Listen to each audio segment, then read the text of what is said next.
băieți la un nou episod de pe canal. Eu sunt Călin și astăzi am ajuns la hotelul Fenicia din Olimp.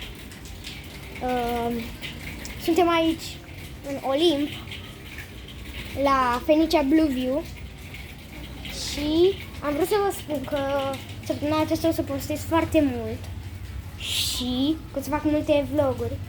Astăzi am mers la piscină, dar n-am mers la plajă și am mers, piscina avea un loc de joacă în apă și o piscină mai mare, de adult de 3 metri, așa.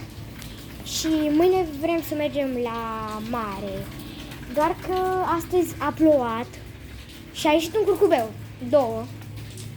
Și astăzi a plouat și sunt foarte multe alge pe mare, dar nu o să fie o problemă pentru că nu o să stau chiar așa mult în apă, o să mă duc la locul de joacă de pe nisip și așa.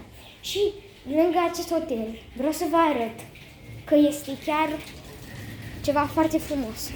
Bun, aici la hotel avem aceste lumini la LED, cu LED-uri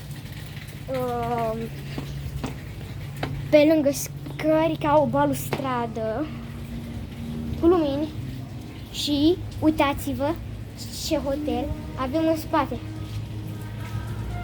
Acele albastre sunt lumini, dar că albastru e închis, dar nu se vede la cameră. Ok.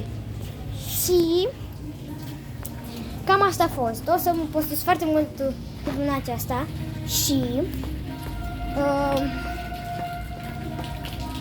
mâine de la plajă să fac un vlog și o să vă arăt cam pe acolo tot. Piscinele,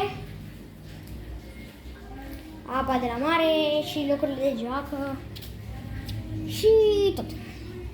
Da, cam atât.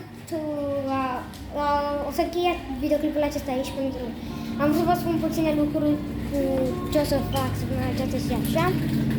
Și da, cam atât. Ne vedem la următorul episod care va fi mâine și